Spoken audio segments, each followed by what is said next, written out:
Good morning students. আজি আমি নিউক্লিয়াছৰ চাৰিওফালে ঘূৰি থকা ইলেক্ট্ৰন এটাৰ velocity, radius, kinetic energy, potential energy আৰু টোটেল এনাৰ্জিৰ কাৰণে এক্সপ্ৰেছন কি হয় সেইটো ডিৰাইভ কৰিম। এতিয়া ইয়াতে এটা নিউক্লিয়াছ লোৱা হৈছে আৰু নিউক্লিয়াছৰ চাৰিওফালে ইলেক্ট্ৰনটো ঘূৰি আছে বা ৰিভলভ কৰি আছে। এতিয়া ইলেক্ট্ৰনটো যে ৰিভলভ কৰি আছে মানে তাৰ কি হৈছে, তাত এটা চেণ্ট্ৰিপিটেল ফ'ৰ্ছে এক্ট কৰিছে বা অভিকেন্দ্ৰিক বলে ক্ৰিয়া কৰিছে। এতিয়া সেই যে অভিকেন্দ্ৰিক বলটোৱে যে ক্ৰিয়া কৰি ইলেক্ট্ৰনটো তাৰ নিউক্লিয়াছৰ চাৰিওফালে ঘূৰিবলৈ সক্ষম কৰিছে, এতিয়া সেই চেণ্ট্ৰিপিটেল ফ'ৰ্চটো ইলেক্ট্ৰনটো কোনে দিছে বুলি যদি কোৱা হয় তেতিয়াহ'লে সেই ফ'ৰ্চটো ইলেক্ট্ৰনটোৱে ক'ৰ পৰা পাইছে, যিটো নিউক্লিয়াছ আৰু ইলেক্ট্ৰনৰ মাজত ইলেক্ট্ৰষ্টেটিক ফ'ৰ্চ অফ এট্ৰেকশ্যন আছিলে তাৰ কাৰণে সেই ইলেক্ট্ৰষ্টেটিক ফ'ৰ্চ অফ এট্ৰেকশ্যনে কি কৰিছে, চেণ্ট্ৰিপিটেল ফ'ৰ্চৰ ইলেক্ট্ৰনটো প্ৰভাইড কৰিছে যাতে সি কি হয় ৰিভল্ভ কৰি থাকিব পাৰে। গতিকে আমি কি ক'ব পাৰোঁ যে যিটো আমাৰ চেণ্ট্ৰিপিটেল ফ'ৰ্চ আছিলে সেইটো কাৰ সমান হ'ব, ইলেক্ট্ৰষ্টেটিক ফ'ৰ্চ অফ এট্ৰেকশ্যন বা ইলেক্ট্ৰষ্টেটিক ফ'ৰ্চটোৰ সমান হ'ব। এতিয়া যদি আমি ধৰোঁ যে ইলেক্ট্ৰনটোৰ মাছ m আৰু সি হৈছে সি ভি ভেলচিটিৰে ঘূৰি আছে বুলি যদি ধৰোঁ আৰু চেণ্টাৰৰ পৰা বা নিউক্লিয়াছৰ পৰা ইলেক্ট্ৰনটোলৈ ডিষ্টেঞ্চটো যদি আমি r বুলি লওঁ তেতিয়াহ'লে চেণ্ট্ৰিপিটেল ফ'ৰ্চটোৰ কাৰণে ফৰ্মুলা কি হ'ব যে mv²/r হ'ব। এইটো হ'ব চেণ্ট্ৰিপিটেল ফ'ৰ্চৰ কাৰণে ফৰ্মুলা। এতিয়া ইলেক্ট্ৰষ্টেটিক ফ'ৰ্চৰ কাৰণে এক্সপ্ৰেছন কি হয় আমি আগতে ফাৰ্ষ্ট চেপ্টাৰত ডিৰাইভ কৰিছোঁ যে কিমান হ'ব 1/4πε0 q1 q2 ডিভাইডেড বাই r²। এতিয়া ইয়াতে চোৱা এইটো আমি কি বুলি লৈছোঁ q1 বুলি লৈছোঁ আৰু ইয়াক কি বুলি লৈছোঁ q2 বুলি লৈছোঁ। এতিয়া q1ৰ চাৰ্জ বা ইলেক্ট্ৰনটোৰ চাৰ্জ কিমান হ'ব বুলি যদি কোৱা হয় তেতিয়াহ'লে কিমান আহিব -e ইলেক্ট্ৰনৰ চাৰ্জ হয়। আৰু ইয়াত তোমাৰ নিউক্লিয়াছৰ চাৰ্জ কিমান হ'ব বুলি যদি কোৱা হয় এইটো আহিব কি, নিউক্লিয়াছত কি থাকে প্ৰটন থাকে বুলি আমি জানো, প্ৰটনৰ কাৰণে চাৰ্জ কিমান আহে +e আহে হয়নে। এতিয়া ইয়াত কি হ'ব, ইয়াত কি আছে নিউক্লিয়াছ আছে, গতিকে এতিয়া নিউক্লিয়াছটোৰ চাৰ্জ কিমান হ'ব বুলি যদি কোৱা হয় তেতিয়া ইয়াত কিমানটা প্ৰটন আছে আমি সেইটোও চাব লাগিব। এতিয়া গতিকে আমি লিখিম যে যিটো নিউক্লিয়াছৰ এটমিক নাম্বাৰ হ'ব, এটম এটাৰ যিটো এটমিক নাম্বাৰ সেইটোৱে কিমান হ'ব প্ৰটনৰ সংখ্যা হ'ব। গতিকে আমি ইয়াত এনেকৈ লিখিব পাৰোঁ যে নিউক্লিয়াছৰ চাৰ্জ কিমান বুলি ক'লে কি হ'ব z × e হ'ব, অৰ্থাৎ তাৰ প্ৰটন নাম্বাৰ ইনটু এটা প্ৰটনৰ চাৰ্জ কিমান হয় সেইটো হ'ব। এইটো যদি এটা এক্সাম্পল লৈ ক'বলৈ যাওঁ তেতিয়াহ'লে যদি নিউক্লিয়াছটো হাইড্ৰজেনৰ হ'লহেঁতেন তেতিয়াহ'লে হাইড্ৰজেনৰ ইয়াত চাৰ্জ কিমান হ'লহেঁতেন বুলি যদি কোৱা হয়, হাইড্ৰজেনৰ এটমিক নাম্বাৰ কিমান 1, অৰ্থাৎ তাত কিমানটা প্ৰটন আছে, এটা প্ৰটন আছে। এতিয়া এটা প্ৰটনৰ কাৰণে আমি কিমান লিখিম, জেডৰ জেগাত আমি 1 বহুৱাম আৰু এটা প্ৰটনৰ চাৰ্জ কিমান +e। গতিকে ইয়াত তোমাৰ নিউক্লিয়াছৰ চাৰ্জ কিমান হ'লহেঁতেন +1e হ'লহেঁতেন বা +e হ'লহেঁতেন। এতিয়া যদি এইটো হাইড্ৰজেন নহয় হিলিয়াম হ'লহেঁতেন তেতিয়াহ'লে হিলিয়ামৰ কাৰণে হিলিয়াম নিউক্লিয়াছৰ চাৰ্জ কিমান হ'লহেঁতেন বুলি যদি কোৱা হয়,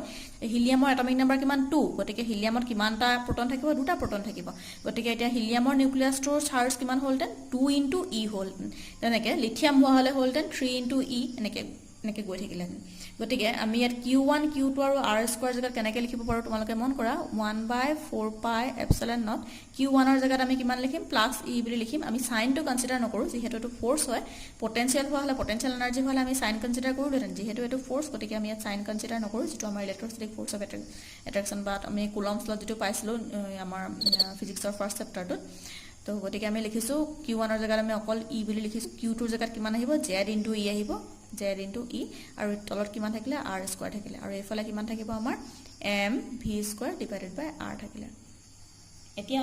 আমাৰ কি কেঞ্চেল যাব চোৱা, ইয়াতে এই rটো কাৰ লগত কেঞ্চেল গৈছে, ইয়াৰ লগত কেঞ্চেল গুচি গৈছে। গতিকে আমাৰ বাকী কি আছে তোমালোকে মন কৰা, mv² এফালে বাকী আছে আৰু ৰাইট ছাইডত কি থাকিলে 1/4πε0 ze²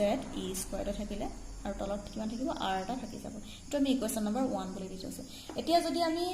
বৰৰ এটমিক মডেলৰ ছেকেণ্ড পষ্টুলেটটো যদি চাবলৈ যাওঁ তেতিয়াহ'লে তাত কি কোৱা হৈছিলে যে ইলেক্ট্ৰনটো সেইটো অৰ্বিটতহে ঘূৰিব যাৰ এংগুলাৰ মোমেণ্টাম কিমান আছিলে, এংগুলাৰ মোমেণ্টাম mvr = কিমান আছিলে n/h/2π, অৰ্থাৎ ইণ্টিগ্ৰেল মাল্টিপল অফ h/2π আছিলে। এইটো কাৰ মতে পাইছোঁ আমি according to Bohr's theory, Bohr's model লিখিছোঁ। According to Bohr's model angular momentum কিমান হ'ব লাগিব nh/2π হ'ব লাগিব। এতিয়া এইটো আমি ইকুৱেশ্যন নম্বৰ 2 বুলি দিছোঁ। এতিয়া আমি কি কৰিম, ৰেডিয়াছৰ কাৰণে উলিয়াব লাগে, ৰেডিয়াছ কেনেকুৱা হয় তাৰ কাৰণে ফৰ্মুলা উলিয়াব লাগে, ভেলচিটি কি হয় তাৰ কাৰণে ফৰ্মুলা উলিয়াব লাগে। গতিকে আমি কি কৰিম, যদি এই 2 নম্বৰ ইকুৱেশ্যনটোক আমি স্কুৱাৰ কৰি 1 নম্বৰ ইকুৱেশ্যনে ডিভাইড কৰোঁ তেতিয়াহ'লে কিমান পাম মন কৰা, এইটো ইকুৱেশ্যনক আমি স্কুৱাৰ কৰিব লাগিব, অৰ্থাৎ আমি পাম যে m² v² r² হৈ গ'ল। আকৌ ইফালে কিমান থাকিব n² h² ডিভাইডেড বাই 4π² আহি যাব। এইটোক আমি স্কুৱাৰ কৰি দিছোঁ, কিমান পাম 4π² পাম। ডিভাইডেড বাই কি কৰিম, ইকুৱেশ্যন নম্বৰ 1 কৰিম। ইকুৱেশ্যন নম্বৰ 1 কোনটো আছিলে, এইটো আছিলে। এইফালে কি হ'ব, লেফ্ট চাইডে আহিব আমাৰ mv² আৰু ৰাইট চাইডে কি আহিব 1/4πε0 ZE স্কোয়াৰ ডিভাইডেড বাই R হ'ল এটা ইয়াত কি ক্যান্সেল যায় তোমালোকে মন কৰা m ক্যান্সেল গ'ল ইয়াৰ এটা m ক্যান্সেল যাব v স্কোয়াৰ ক্যান্সেল যাব এফালে v স্কোয়াৰ ক্যান্সেল যাব আৰু ইয়াত কি বাকি থাকিলে 4 পাই ক্যান্সেল যাব এফালে 4 আৰু পাই এটা ক্যান্সেল গুচি যাব এটা কি থাকিলে তোমালোকে মন কৰা ইয়াত থাকিব আমাৰ m থাকিলে r স্কোয়াৰ থাকিলে লেফট সাইডে আৰু ৰাইট সাইডে কি থাকিব সোৱা n square h square epsilon not ওপৰলৈ গুচি যাব আৰু r টো ওপৰলৈ গুচি যাব তলত কি থাকিব z e স্কোয়াৰ থাকিলে এটা ইয়াৰ পৰা কি ক্যান্সেল যাব আকৌ তোমালোকে সোৱা এটো r ক্যান্সেল যাব ইয়াৰ লগত গতিকে আমাৰ কি বাকি থাকিলে r ৰ ভ্যালু বা ৰেডিয়াছৰ কাৰণে আমি ফৰ্মুলা কিমান পাম তোমালোকে সোৱা n square h square epsilon not z e square m এটো আমি ৰেডিয়াছৰ কাৰণে ফৰ্মুলা পাইছো এতিয়া ইয়াতে তোমাৰ কি হ'ব মন কৰা আৰু ইয়াতে এটা কি বাকি থাকি গৈছে তোমাৰ এই পাই এটা থাকি গৈছে পাই এটাহে ক্যান্সেল গৈছিল আৰু এটা পাই থাকি যাব নহয় গতিকে ইয়াত কিমান থাকিব এটা পাই এটা থাকিব আমাৰ ইয়াতে পাই এটা থাকিব এটা আমাৰ পাই এটা থাকি যাব এটো হকল এতিয়া তোমালোকে সোৱা ৰেডিয়াছৰ কাৰণে আমি ফৰ্মুলা কোনটো পালো এটো আমি ৰেডিয়াছৰ কাৰণে ফৰ্মুলা পালো এটো আহি গল আমাৰ ৰেডিয়াছৰ কাৰণে ফৰ্মুলা হকল এতিয়া যদি ইয়াত আমি ভ্যালু বিলাক প্লেস কৰি দিও যে তোমাৰ ইয়াত আমি কিহৰ ভ্যালু প্লেস কৰিব পাৰো h টো কি হয় প্লাংকস কনস্ট্যান্ট হয় তাৰ ভ্যালুটো কিমান হয় 6.634 * 10 to the power -34 জুল সেকেন্ড তাৰ পিছত তোমাৰ এপসিলন নট যেটো পাৰমিটিভিটি অফ ফ্ৰী স্পেস আছিল তাৰ কাৰণে ভ্যালু কিমান আছিল 8.834 ইনটু কিমান আছিল 10 to the power -12 farad per metre আছিল তাৰ পিছত তোমাৰ কি আছিল এটো m মানে কি মাস অফ ইলেক্ট্ৰন যেটো আছিল 9.1 into 10 to the power -31 kg তাৰ পিছত আছিল e চাৰ্জ অফ ইলেক্ট্ৰন কিমান আছিল 1.6 into 10 to the power -19 coulomb আছিল মানে এতিয়া গুটেখিনি ভ্যালু যদি প্লেস কৰি দিয়া তেতিয়া হলে তুমি ৰেডিয়াছৰ কাৰণে কিমান পাবা এই ৰেডিয়াছটো গুটেখিনি ভ্যালু যদি প্লেস কৰা কিমান আহিব তোমালোকে মন কৰা এটো আহিব 0.529 ইনটু কি বাকি থাকিলে ইয়াত এটো আৰু এটো প্লেস কৰি দিলা হয় না আকৌ এইখিনি বস্তু তোমালোকে প্লেস কৰিলা কি বাকি থাকিলে n স্কয়াৰ থাকি গল এফালে আৰু এফালে থাকিলে কিমান z থাকি যাব ওপৰত থাকিব n স্কয়াৰ তলত থাকিব z হয় না এটো তোমাৰ কিমানত আহিব আংষ্ট্ৰমত আহিব এটো তোমাৰ ক্যালকুলেট কৰিলে তুমি এইখিনি আংষ্ট্ৰম পাবা ওপৰত থাকিলে n স্কয়াৰ তলত থাকিলে z তাৰ মানে কি মিন কৰিছে যে n স্কয়াৰটো কি মিন কৰিছে যিমানে তুমি এনাৰ্জি লেভেলটো ওপৰলৈ গৈ থাকিবা সিমানে তোমাৰ ৰেডিয়াছটো ডাঙৰ হৈ গৈ থাকিব মানে যদি তোমাৰ এটো এই নিউক্লিয়াস আছিল এটো তোমাৰ আছিল এনাৰ্জি লেভেল এটো তোমাৰ ফাৰ্স্ট এনাৰ্জি লেভেল এটো তোমাৰ সেকেন্ড এনাৰ্জি লেভেল এটো তোমাৰ থাৰ্ড এনাৰ্জি লেভেল এনেকৈ থাকিব ন যিমানে তুমি হায়াৰ এনাৰ্জি লেভেললৈ গৈ থাকিবা সিমানে ৰেডিয়াছটো ডাঙৰ হৈ গৈ থাকিব না তাৰ মানে সেই এনাৰ্জি লেভেলটো স্কয়াৰ লগত ৰেডিয়াছটো তোমাৰ কি হয় ডাইৰেক্টলি প্ৰপৰ্শনাল হৈ থাকে বুলি আমি ক'ব পাৰো এতিয়া ইয়াৰ পৰা তোমালোকৰ ম্যাথমেটিক্যাল প্ৰবলেম আহিব পাৰে যে ধৰা তোমাক দিয়া হৈছে যে হাইড্ৰোজেন এটমৰ কাৰণে তোমাৰ বোৰ ৰেডিয়াছটো কিমান হ'ব বুলি যদি কোৱা হয় এটা তোমাৰ ইয়াত লিখিব পাৰা আছে ফৰ হাইড্ৰোজেন এটম বোৰ ৰেডিয়াছটো উলিওৱা বুলি যদি কোৱা হয় তেতিয়া হলে ইয়াত কি কৰিবা হাইড্ৰোজেন এটমৰ কাৰণে এনৰ জায়গাত কি আহিব এটো 1 আহিব হাইড্ৰোজেনৰ এটা ইলেক্ট্ৰন থাকিব হয় নাই গতিকে ইয়াতে থাকিব এটো গতিকে ইয়াত কি হ'ব এনৰ জায়গাত আমি 1 লিখিম আৰু এখিনি কিমান আহিব ইয়াৰ পৰা যদি তোমালোকে লিখা ইয়াৰ পৰা লিখিলে বেছি সহজ হ'ব 0.529 n স্কয়াৰ জায়গাত আহিলে 1 স্কয়াৰ আৰু z ৰ জায়গাত কিমান আহিব 1 আহিব 1/1 আহিব মানে 1 স্কয়াৰ আহিব আংষ্ট্ৰম গতিকে ইয়াত কিমান থাকিলে 0.529 আংষ্ট্ৰম এটো কোৱা হ'ব কি বোৰ ৰেডিয়াছ বুলি কোৱা হ'ব ইয়াক নামটো দিয়া হৈছে বোৰ ৰেডিয়াছ বুলি কোৱা হ'ব তাৰ পাছতে তোমালোকক যদি কোৱেশ্চন কৰে যে ফাৰ্স্ট এক্সাইটেড ষ্টেটত হাইড্ৰোজেন এটমৰ কাৰণে ৰেডিয়াছ কিমান হ'ব বুলি সুধিছে জানিবা ফাৰ্স্ট এক্সাইটেড ষ্টেটত হাইড্ৰোজেনৰ কাৰণে ৰেডিয়াছ কিমান হ'ব বুলি কোৱা হৈছে তেতিয়া হলে ফাৰ্স্ট এক্সাইটেড ষ্টেট হলে মানে কোনটো হ'ব তোমালোকে মন কৰা এটো ফৰ্মুলাতে আমি বহাম ৰেডিয়াছ কিমান হ'ব সুধিছে যেহেতু গতিকে এটো ফৰ্মুলাত বহালে আমাৰ বেছি সহজ হ'ব এখিনি ক্যালকুলেট কৰিবলৈ তাৰ কাৰণে গতিকে তোমালোকে মন কৰা ফাৰ্স্ট এক্সাইটেড ষ্টেট বুলি ক'লে কোনটো আহিব এটো আহিব প্ৰথম ষ্টেটটো এটো কি বুলি কম আমি গ্ৰাউন্ড ষ্টেট বুলি কম হয়নে এটা ফাৰ্স্ট এক্সাইটেড ষ্টেট বুলি ক'লে কোনটো আহিব এটো আহিব হয়নে ই এনাৰ্জি লৈ ইয়ালে জাম্প কৰি যাব যেটো লেভেললে জাম্প কৰিলে এটো কি হ'ব ফাৰ্স্ট এক্সাইটেড ষ্টেট এটো হ'ব তোমাৰ তাৰ ওপৰ লেভেলটো হ'ব তোমাৰ সেকেন্ড এক্সাইটেড ষ্টেট এটা কোৱা হৈছে ফাৰ্স্ট এক্সাইটেড ষ্টেট তাৰ মানে কিমান আহিব এটো যদি n = 1 হয় এটো কি হ'ব n = 2 হ'ব এটো n = 1 হ'ব গতিকে আমি ইয়াতে কি বহুৱাম এতিয়া এই ফৰ্মুলাটো যদি বহাই দিয়া কিমান আহিব চোৱা 0.529 ফাৰ্স্ট এক্সাইটেড ষ্টেট তাৰ মানে n ৰ জায়গাত কিমান আহিব 2 আহিব এটো কিমান আহিছে n ৰ জায়গাত 2 হয় না এটো ফাৰ্স্ট এক্সাইটেড ষ্টেট গতিকে আমি ইয়াতে লিখিম n ৰ জায়গাত 2 স্কয়াৰ আহিছে হয় না তাৰ পাছতে তোমাৰ তলত কিমান আহিব যেহেতু আমি হাইড্ৰোজেন এটমৰ কাৰণে কৈছো হাইড্ৰোজেন এটমৰ কাৰণে z কিমান হয় 1 হয় গতিকে আমি তলত কিমান পাম 1 পাম আৰু এটো কিমান পাম আংষ্ট্ৰম পাম এতিয়া যদি এটো যদি ক্যালকুলেট কৰা কিমান আহিব 4 * 0.529 আংষ্ট্ৰম এটো হৈ যাব আমাৰ ফাৰ্স্ট এক্সাইটেড ষ্টেটত হাইড্ৰোজেন এটমৰ কাৰণে ৰেডিয়াস তেনেকে সেকেন্ড এক্সাইটেড ষ্টেটত যদি হুধে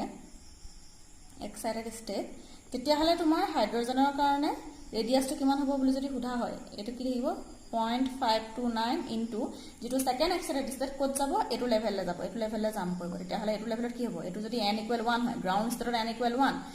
ফাৰ্স্ট এক্সাইটেড ষ্টেটত n = 2 সেকেন্ড এক্সাইটেড ষ্টেটত কিমান আহিব n = 3 আহিব গতিকে আমি ইয়াত কি লিখিম 3 স্কয়াৰ লিখিম তলত কিমান আহিব যেহেতু হাইড্ৰোজেন এটম গতিকে তলত 1 এ থাকিব এটো আহিব আংষ্ট্ৰম গতিকে এটো কিমান হ'ব 9 * 0.529 আংষ্ট্ৰম আহিব গতিকে ম্যাথমেটিক্যাল ফৰ্মুলা কৰিবলৈ কাৰণে বা ম্যাথমেটিক্যাল প্ৰবলেম কৰিবৰ কাৰণে তোমালোকে কোনটো ফৰ্মুলা মনত থবা এটো ফৰ্মুলা মনত থলে হ'ব 0.529 * n² + za² তাৰ মানে ৰেডিয়াস টু কাৰ প্ৰপৰ্শনাল হ'ল যেটো তোমাৰ আমি এনাৰ্জি লেভেল পাইছিলো হে এনাৰ্জি লেভেলৰ স্কয়াৰ প্ৰপৰ্শনাল হ'ব ৰেডিয়াস টু তাৰ মানে এনাৰ্জি লেভেল যিমানে ওপৰলৈ গৈ থাকিব আমাৰ ইলেক্ট্ৰনটো ৰেডিয়াসটো সিমানে ডাঙৰ হৈ গৈ থাকিব এতিয়া চোৱা তোমালোকে ৰেডিয়াসটো আমি কিমান পাইছিলো যে n² h² ε0 ডিভাইডেড বাই ze² m * π এটো পাইছিলো আমি ৰেডিয়াসৰ কাৰণে এক্সপ্ৰেছন এতিয়া আমাক লাগে ভেলোচিটিৰ কাৰণে আমি যেটো ইকুৱেচন নম্বৰ 2 বহুৱাইছিলো যেটো আমি কৰ পৰা পাইছিলো বোৰ এটমৰ পৰা পাইছিলো বোৰ মডেল অফ এটমৰ পৰা পাইছিলো যে mvr = ns/2π অৰ্থাৎ এংগুলাৰ মোমেন্টাম = ns/2π তাত আমি কি কৰিম হে mv ৰ জাগাত mv বহুৱালো r ৰ জাগাত আমি কি কৰিম এই ভ্যালুখিনি প্লেস কৰি দিম এতিয়া r ৰ জাগাত যদি আমি ভ্যালুখিনি প্লেস কৰো কিমান আহিব চোৱা n² h² ε0 তলত কিমান থাকিব z আহিলে e² m কিমান আছে ইয়াত পাই আছে আৰু ইফালে কিমান থাকিলে nh/2π এটো আহিলে মানে তো এতিয়া তোমালোকে কি ক্যান্সেল যাব হেতু মন কৰা প্ৰথম যাব কি এতে আমাৰ কি ক্যান্সেল যাব এটো n যাব এটা ইয়াৰ লগত যাব h যাব এটা ইয়াৰ লগত যাব m যাব কাৰ লগত ইয়াৰ লগত যাব কি বাকি থাকিলে তোমালোকে চোৱা v বাকি থাকিলে ইফালে আৰু ওপৰত থাকিলে h ইফালে থাকিলে তোমাৰ nh আৰু কি থাকিলে ε0 তলত কিমান থাকিব z e² এটো পাইটো ক্যান্সেল যাব ইয়াৰ লগত হয়নে এখিনি ক্যান্সেল গুছি গল এফালে কি থাকিলে 1/2 থাকিলে তে ইয়াৰ পৰা যদি তোমালোকে অকল v উলিয়াই দিয়া কিমান আহিব তোমালোকে মন কৰা z e² তলত থাকিলে twice n h ε0 থাকিলে হয়নে কি পালা v ভ্যালু চোৱা z e² 2n h আৰু এফালে আছে তোমাৰ ε0 এটো আছে এতিয়া অৰ্থাৎ তোমালোকে মন কৰা যে কেনেকে চেঞ্জটো কেনেকে হৈছে এনাৰ্জি লেভেলৰ লগত চেঞ্জ টু ভেলোচিটিটো কেনেকে হৈছে চোৱা v কাৰ প্ৰপৰ্শনাল হৈছে ইনভাৰ্সলি প্ৰপৰ্শনাল টু n হৈছে অৰ্থাৎ যিমানে হায়াৰ লেভেললৈ নোযোৱা লাগে এটো ধৰা তোমাৰ পজিটিভ চাৰ্জটো এটো তোমাৰ গ্ৰাউন্ড লেভেল এটো তোমাৰ এক্সাইটেড লেভেল এনেকে তোমাৰ নেক্সট সেল কিটা আছে এনেকে যিমানে তুমি হায়াৰ লেভেললৈ যাবা হায়াৰ এনাৰ্জি লেভেললৈ যাবা সিমানে কি হ'ব ইলেক্ট্ৰনটো ভেলোচিটিটো লাহে লাহে কমি গৈ থাকিব অৰ্থাৎ ইনভাৰ্সলি প্ৰপৰ্শনাল টু n হৈছে মানে এটা ইয়াটো যদি তুমি ভ্যালু কিটা বহুৱাই দিয়া যে ইলেক্ট্ৰনৰ চাৰ্জ মান আছে 1.6 into 10 to the power minus 19 coulomb square হেতু যদি কৰা আকৌ তুমি এফালে h ৰ ভ্যালু বহালা এপসিলন নটৰ ভ্যালু বহালা তেতিয়া হলে ভেলোচিটিৰ কাৰণে আমি ইয়াটো কিমান পাম ভেলোচিটিৰ কাৰণে আমি এক্সপ্ৰেছনটো কিমান পাম যে 0. এটো 0 আহিব এটো যদি তুমি ক্যালকুলেট কৰা তেতিয়া হলে আমি পাম যে 2.18 into 10 to the power 6 এটো ক্যালকুলেটৰ মাৰি চাবা তেতিয়া আমি এনেকে পাম এখিনি আহিলে তাৰপিছত অৰ্থাৎ তুমি কি ভ্যালু বহাইছলা e² 2 h ε0 এখিনি ভ্যালু বহালা বাকি কি থাকিলে z/n টো থাকি গল নহয় হেতু z/n এখিনি ভ্যালু আহিলে আৰু যেহেতু এটো ভেলোচিটিৰ কাৰণে ইউনিট কিমান আহিব মিটাৰ পাৰ সেকেন্ড আহিব এতিয়া অৰ্থাৎ তোমাক যদি সুধে যে হাইড্ৰোজেন এটমৰ ভেলোচিটি কিমান ইলেক্ট্ৰনৰ ভেলোচিটি কিমান বুলি যদি সুধে তেতিয়া তুমি কি কৰিবা যে z ৰ জাগাত কিমান বহাবা 1 বহাবা n ৰ জাগাত কিমান বহাবা 1 বহাবা তেতিয়া আমি কি পাম যে হাইড্ৰোজেনৰ কাৰণে ভ্যালুটো পাম যে হাইড্ৰোজেনৰ কাৰণে কিমান লাভ 2.18 into 10 to the power 6 metre per second হ'ব হাইড্ৰোজেনৰ কাৰণে ইলেক্ট্ৰনৰ ভেলোচিটি তাৰ পাছত তেনেকে যদি তোমাক যদি সুধে যে হাইড্ৰোজেনৰ ফাৰ্স্ট এক্সাইটেড ষ্টেটৰ কাৰণে যদি তোমাক ভেলোচিটি উলিয়াবলৈ দিয়ে তেতিয়া হলে কি কৰিবা z ৰ জাগাত 1 এ থাকিব ফাৰ্স্ট এক্সাইটেড ষ্টেট হলে কোনটো হ'ব n ৰ জাগাত আমি কিমান লিখিম 2 লিখিম তেতিয়া আমাৰ কিমান হ'ব হেতু v ভ্যালুটো আমাৰ কিমান আহিব ফাৰ্স্ট এক্সাইটেড ষ্টেটৰ কাৰণে আহিব হাইড্ৰোজেনৰ কাৰণে তেনেদৰে এতিয়া যদি আমি এনাৰ্জি লেভেললৈ যদি আহো energy kinetic energy potential energy এইকেইটা যদি চাবলৈ যাওঁ তেতিয়া হলে আমি কিমান পাম চোৱা প্ৰথমতে আহিছো কাইনেটিক এনাৰ্জিলৈ কাইনেটিক এনাৰ্জি কাৰণে ফৰ্মুলা কিমান আছিল যে হাফ m v² এটো আছিল হয়নে এতিয়া তুমি ইয়াতে যদি ভি ভ্যালুটো বহাই দিয়া তেতিয়াহলে আমি কি পাম কাইনেটিক এনাৰ্জি কাৰণে এক্সপ্ৰেছন পাম অৰ্থাৎ আমি কি পাম হাফ টু হাফ পেকে থাকিলে এটো আহিলে m v স্কয়াৰ আছে গতিকে এইখিনি আমি স্কয়াৰ কৰি দিব লাগিব এটো আহিব z e square 2nh epsilon not এখিনি স্কয়াৰ কৰি দিম তো এখিনি যদি স্কয়াৰ কৰি দিয়া কিমান আহিব ভ্যালুটো তোমালোকে মন কৰা এটো আহিলে 1/2 ইনটু m ওপৰত কিমান আহিব z square e to the power 4 তলত কিমান আহিব 4 আহিলে n square h square epsilon naught square এখিনি আহিলে মানে তো এখিনি তোমালোকে কিমান পোৱা সোৱা z square e to the power 4 into m divided by কিমান আহিব 8n square h square epsilon naught square এখিনি আহিলে কাইনেটিক এনাৰ্জিৰ কাৰণে এক্সপ্ৰেছন এতিয়া যদি পটেনশিয়াল এনাৰ্জিৰ কাৰণে উলিওৱা ইলেক্ট্ৰনটোৰ পটেনশিয়াল এনাৰ্জি এটা আছে তোমাৰ কাইনেটিক এনাৰ্জি অফ ইলেক্ট্ৰন এটা আহিব তোমাৰ পটেনশিয়াল এনাৰ্জি অফ ইলেক্ট্ৰন কিমান আহিব সোৱা পটেনশিয়াল এনাৰ্জিৰ কাৰণে আমি কিমান পাম 1/4 পাই এপসিলন নট ইয়াতে আহিব তোমাৰ q1 q2 বাই r এটো ফৰ্মুলা তোমালোকে হে ফাৰ্স্ট চেপ্টাৰটোত পাবা তো কিমান আহিব ইয়াতে আমাৰ q1 আৰু q2 ৰ কাৰণে আমি ভ্যালু বহাম কিন্তু ইয়াত আমি কি কৰিম উইথ সাইন ইউজ কৰিম যেহেতু পটেনশিয়াল এনাৰ্জিৰ কাৰণে ইলেক্ট্ৰনৰ যেটো আমাৰ মাইনাস ই আছিল সেই সাইনটো আমি কিন্তু ইয়াত ইউজ কৰিব লাগিব গতিকে আমি ইয়াত কিমান পাম তোমালোকে মন কৰা 1/4 পাই এপসিলন নট q1 ৰ কাৰণে আমি কিমান লিখিম -e q2 ৰ কাৰণে কিমান লিখিম z * e আৰু এইফালে কিমান থাকিব r ৰ কাৰণে আমি কিমান পাইছিলো ওপৰত ভ্যালু এটা পাইছিলো r ৰ কাৰণে এইখিনি value n square h square epsilon naught divided by z e square m * পাই সেই গুটেই ভ্যালুখিনি যদি বহাই দিও তেতিয়াহলে তোমালোকে মন কৰা কেনেকৈ লিখিছো n square h square epsilon naught divided by কিমান আহিব এফালে তো তোমালোকে চোৱা z e স্কয়াৰ m * পাই গতিকে আমি লিখিম z e স্কয়াৰ m * পাই হৈ গ'ল এখিনি তোমাৰ আহিলে r ৰ কাৰণে হ'ল এতিয়া যদি তুমি এখিনি যদি ক্যালকুলেট কৰা কিমান পাবা চোৱা 1/4 পাই এপসিলন নট এটো কিমান আহিব মাইনাসত আহিব যেটো মাইনাস আছিল ওপৰত কিমান আহিব z e স্কয়াৰ তলত কিমান আহিব চোৱা তলত তোমাৰ ভ্যালুটো কি আহিছে এটো আহিব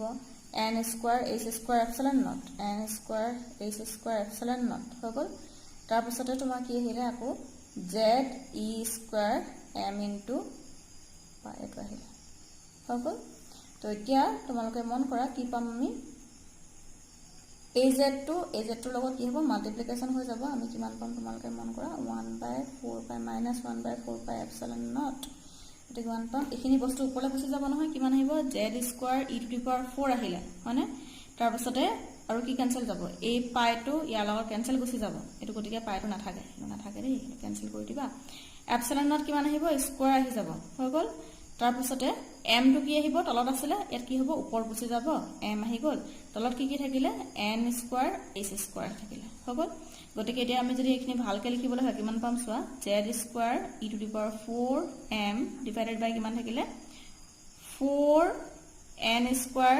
h square epsilon naught square এখিনি আমি পালো হৈ গ'ল গতিকে এতিয়া আমি পটেনশিয়াল এনাৰ্জিৰ কাৰণে এক্সপ্ৰেছন কেনেকুৱা পালো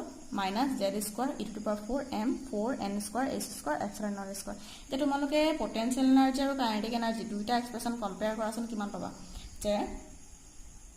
কাইনেটিক এনাৰ্জি আৰু পটেনশিয়াল এনাৰ্জি দুইটা যদি আমি কম্পেয়াৰ কৰো তেতিয়াহলে আমি কিমান পাম যে potential energy equal -2 * kinetic energy পাম তাৰ মানে কাইনেটিক এনাৰ্জিটোক যদি তুমি দুগুণ কৰি দিয়া আৰু মাইনাস বহুৱাই দিয়া তেতিয়াহলে আমি কি পাম পটেনশিয়াল এনাৰ্জি সমান পাই যাম এতিয়া যদি তুমি টোটাল এনাৰ্জিটো ইয়াৰ পৰা উলিয়াবলৈ হয় তেতিয়াহলে আমি কিমান পাম যে potential energy plus kinetic energy যদি কৰা তেতিয়াহলে আমি কি পাম পটেনশিয়াল টোটাল এনাৰ্জিটো পাম kinetic energy plus potential energy যদি কৰা কাইনেটিক এনাৰ্জি কিমান আছিল এখিনি আছিল কাইনেটিক এনাৰ্জি তো আমি লিখিছো যে z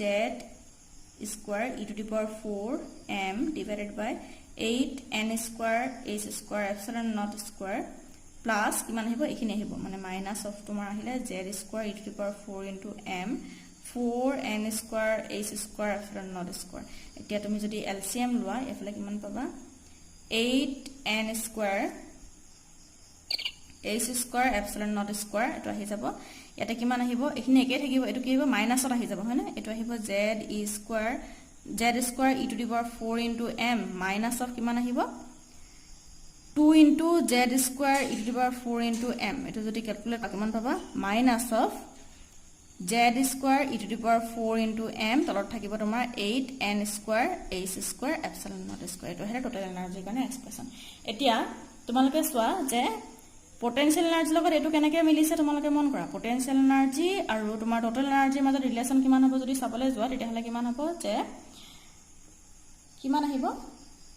2 ইনটু টোটাল এনাৰ্জি আহিব হয়নে potential energy equal minus of 2 into kinetic energy equal 2 into total energy আহিব কাৰণ পটেনশিয়াল এনাৰ্জিটো তোমাৰ মাইনাস চিহ্নত আহিছে টোটাল এনাৰ্জিটো তোমাৰ মাইনাস চিহ্নত আহিছে গতিকে আমি ইয়াত কি পাম লাষ্টত এন্ডিং আমি কি লিখিছো যে পটেনশিয়াল এনাৰ্জি কাৰ সমান হৈছে minus of 2 into kinetic energy সমান বুলি আগতে আমি পাইছিলো এতিয়া আকৌ কি সমান হ'ব হি টোটাল এনাৰ্জি সমান হ'ব টুৱাইস ইনটু টোটাল এনাৰ্জি সমান হ'ব এটো হয়নে এটো আহিলে তোমাৰ এক্সপ্ৰেছন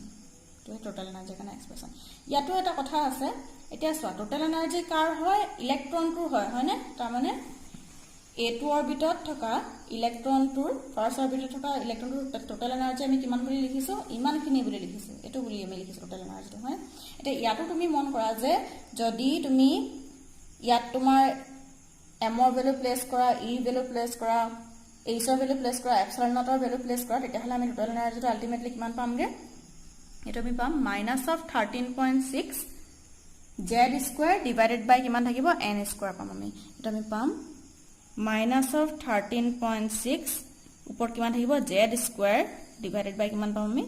তলত কিমান থাকিব n স্কয়াৰ থাকিব z স্কয়াৰ আৰু n স্কয়াৰটো এটো কাৰণে থাকি গল কাৰণ এটো এটম লৈলে বেলেগ বেলেগ হ'ব হাইড্ৰোজেনৰ কাৰণে যেটো হ'ব হিলিয়ামৰ কাৰণে হেতু নহয় বা লিথিয়ামৰ কাৰণে হেতু বেলেগ হ'ব গতিকে আমি ইয়াত কি লিখিছো z আৰু n ৰ ভ্যালুটো আমি প্লেস কৰা নাই এটো আমি তেনেকৈ ৰাখিছো গতিকে এটো আহিব তোমাৰ কিমান টোটাল এনাৰ্জি কোনটো ইলেক্ট্ৰনৰ টোটাল এনাৰ্জি তো তোমালোকে চোৱা যদি ইয়াত থকা ইলেক্ট্ৰনটো টোটাল এনাৰ্জি যদি ইমানখিনি আহিবলৈ হয় -13.6 উপৰ আহিব z স্কয়াৰ ডিভাইডেড বাই n স্কয়াৰ ইমানখিনি যদি টোটাল এনাৰ্জি আহিবলৈ হয় তেতিয়াহলে এটো অৰবিটত টোটাল এনাৰ্জি কিমান আহিব চোৱা হাইড্ৰোজেন এটমৰ কাৰণে এটো অৰবিটত টোটাল এনাৰ্জি কিমান আহিব z ৰ জায়গাত আমি কি লিখিম 1 লিখিম n ৰ জায়গাত কিমান বহাম 1 বহাম গতিকে ইয়াৰ কাৰণে টোটাল এনাৰ্জি কিমান আহিব -13.6 ইলেক্ট্ৰন ভোল্ট তাৰ ইউনিট আহিব ইলেক্ট্ৰন ভোল্ট তাৰ ইউনিট আহিব আকৌ যদি আমি হাইড্ৰোজেন এটমৰ এটো লেভেলৰ কাৰণে চাও ইয়াত তোমাৰ z ৰ ভ্যালু কিমান আহিব 1 এ আহিব আৰু n ৰ ভ্যালু কিমান আহিব n ৰ জায়গাত আহিব 2 আহিব আৰু ইয়াত তোমাৰ কিমান আহিব যেহেতু স্কয়াৰ আছে গতিকে 2 স্কয়াৰ হ'ব গতিকে আমি সেকেন্ড লেভেলটো কি লিখিম এনাৰ্জি কিমান লিখিম -3.4 ইলেক্ট্ৰন ভোল্ট হ'ব এতিয়া আমি বোৰ মডেলত লিখিছিলো যে তোমাৰ কিমান লিখিছিলো এটো তোমাৰ যদি নিউক্লিয়াছ হয় এটো তোমাৰ অৰবিট আছিল এটো এনাৰ্জি লেভেল বুলি কম বুলি আমি আৰম্ভণতে বোৰ মডেলৰ আৰম্ভণতে ডিসকাস কৰা হৈছিল তো প্ৰথমটো এনাৰ্জি লেভেলটো মই কিমান বুলি কৈছিলো তোমালোকে আগৰ ভিডিওটো চাই লবা 13.6 ইলেক্ট্ৰন ভোল্ট বুলি কৈছিলো সেকেন্ডটোৰ কাৰণে কিমান হ'ব বুলি কৈছিলো 3.4 ইলেক্ট্ৰন ভোল্ট হ'ব বুলি কৈছিলো তাৰ থাৰ্ডটোৰ কাৰণে কিমান হ'ব 1.5 ইলেক্ট্ৰন ভোল্ট হ'ব বুলি কৈছিলো মাইনাস চিহ্নটো আহিব খালি আগত এটো আহিব ইমানটো হ'ব বুলি কৈছিলো তো কেলে কোৱা হৈছে চোৱা এইটো ইকুৱেচনৰ পৰা আমি ডিৰাইভ কৰি পিনে পাইছিলো যে কি ফাৰ্স্ট অৰবিটটোৰ বা ফাৰ্স্ট এনাৰ্জি লেভেলটোৰ এনাৰ্জি ইমানখিনি হ'ব সেকেন্ড এনাৰ্জি লেভেলটোৰ এনাৰ্জি ইমানখিনি হ'ব থাৰ্ড এনাৰ্জি লেভেলটোৰ এনাৰ্জি ইমানখিনি হ'ব বুলি আমি কোনটো এক্সপ্ৰেছনৰ পৰা পাইছিলো এইটো এক্সপ্ৰেছনৰ পৰা আমি ডিৰাইভ কৰি পিনে পাইছিলো এতিয়া তোমালোকে মন কৰা যদি ইয়াত থকা ইলেক্ট্ৰনটোৰ এনাৰ্জি ইমানখিনি হ'বলৈ হয় তাৰ মানে ইলেক্ট্ৰনটো যদি ইয়াত থাকিব পাৰিছে তাৰ মানে কি অৰবিটটোৰ বা এনাৰ্জি লেভেলটোৰ এনাৰ্জি ইমানখিনি হ'ব লাগিব হয়নে আকৌ তেনেকে যদি ইয়াত থকা ইলেক্ট্ৰনটোৰ এনাৰ্জি -3.4 ইলেক্ট্ৰন ভোল্ট হয় অৰ্থাৎ এই এনাৰ্জি লেভেলটোৰ এনাৰ্জি কিমান হ'ব লাগিব -3.4 ইলেক্ট্ৰন ভোল্ট হ'ব লাগিব হয়নে গতিকে এইখিনি আসলে তোমাৰ total energy potential energy kinetic energy আৰু ইলেক্ট্ৰনৰ ৰেডিয়াছ আৰু ভেলোচিটিৰ কাৰণে ডিৰাইভেশ্যন ইয়াৰ নেক্সট ভিডিওটোত আমি কি কৰিম কিছুমান ইয়াৰ ওপৰত কিছুমান ম্যাথমেটিক্যাল প্ৰবলেম ডিৰাইভ কৰিম গতিকে তোমালোকে ফৰ্মুলা কেইটা এবাৰ ভালদৰে মনত ৰাখি থবা যে ৰেডিয়াছৰ কাৰণে আমি ফৰ্মুলা কোনটো পালো এটো ফৰ্মুলা পালো যদি এটো ফৰ্মুলা মনত ৰাখি থোৱা তেতিয়াহ'লে ইয়াৰ পৰা আমি বাকি কেইটা ফৰ্মুলা ডিৰাইভ কৰি ল'ব পাৰিম ভেলোচিটিৰ কাৰণে উলিয়াব পাৰিম কাইনেটিক এনাৰ্জিৰ কাৰণে উলিয়াব পাৰিম পটেনশিয়াল এনাৰ্জিৰ কাৰণে উলিয়াব পাৰিম